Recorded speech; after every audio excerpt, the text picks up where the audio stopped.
அனைத்து உரிமை குரல் நண்பர்களுக்கும் வணக்கம். இணையத்தில் நம்பர் 1 ட்ரெண்டிங்கை பிடித்திருக்கக்கூடிய கயல்வெளி சீமானுக்கு சாதகமா இல்லை பாதகமா, இது குறித்த இந்த வீடியோல முழுமையா பார்க்க போறோம். வாங்க பார்க்கலாம்.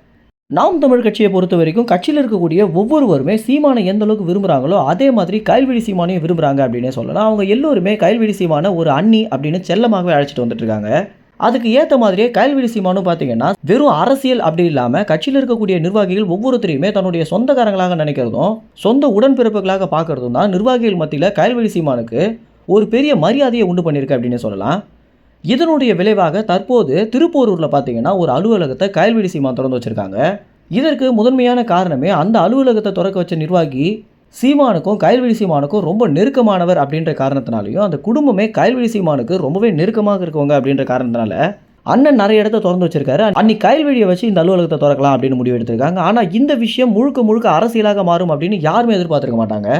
ஏன்னா இது குறித்து கட்சியில் இருக்கக்கூடிய அடிமட்ட தொண்டர்கள்லேருந்து நிர்வாகிகள் வரைக்குமே என்ன சொல்கிறாங்க அப்படின்னா, கட்சியில் 2ஆம் கட்ட தலைவர்கள் இருக்கும்போது எதனால் கயல்வெளி சீமான் திறந்தாங்க அப்படின்ற ஒரு பெரிய கேள்வி எழுந்திருக்கு.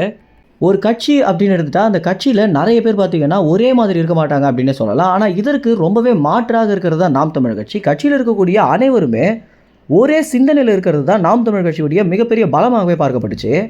இப்படி இருக்க சூழலில் எப்படி இந்த மாதிரியான ஒரு விஷயம் வெளியே வந்திருக்கு அப்படின்னு பார்க்கும்போது தான் ஒருவேளை திமுகவுக்கு சாதகமாக செயல்படக்கூடிய திமுக ஐடி விங் நாம் தமிழ் கட்சி நிர்வாகிகள் இயக்கிட்டு இருக்காங்களோ அப்படின்ற ஒரு பெரிய சந்தேகம் எழுந்திருக்கு. எப்படி திமுகவுக்கு ஐடி விங் இருக்காங்களோ அதே மாதிரி திமுகவில் இருக்கக்கூடிய நபர்கள் நாம் தமிழ் கட்சியுடைய பெயரை வச்சு ஐடி விங் நடத்திட்டு இருக்கலாம் அப்படின்றத ஒரு பெரிய சந்தேகம் எழுந்திருக்கு. ஏன்னா நேரடியாக கேட்கும்போது எல்லா நிர்வாகிகளுமே இந்த விஷயம் குறித்து எந்த ஒரு நெகட்டிவ் கமெண்ட்ஸுமே தராத நிலையில் தற்போது இந்த மாதிரியான பதிவுகள் ட்விட்டர் முழுக்க வளம் வந்துட்டு இருக்கிறது அப்படின்றது ஒருவேளை இது திமுக கட்சியோடைய இல்லை பாஜக கட்சியுடைய வேலையாக இருக்கலாம் அப்படின்னு எதிர்பார்க்கப்படுது. ஏன்னா கயல்வெளி சீமானை பொறுத்த வரைக்கும் அவங்களுக்கும் அரசியலுக்கும் எந்த சம்மந்தமே இல்லை அப்படின்ற விஷயத்த நிறைய வாட்டி சீமானும் கயல்வெளி சீமானும் பதிவு பண்ணியிருக்காங்க.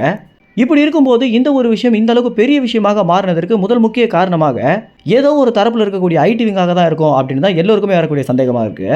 மேலும் இந்த விஷயம் சீமானை பாதிக்குமா பாதிக்காதா அப்படின்ற உங்கள் கருத்துக்களை கமெண்ட்ஸில் தெரிவிங்க. மற்றும் கயல்வெளி சீமான் இந்த மாதிரி அலுவலகத்தை திறந்து வச்சிருப்பதை பற்றி உங்கள் கருத்துக்களை கமெண்ட்ஸில் தெரிவிங்க. நன்றி, வணக்கம்.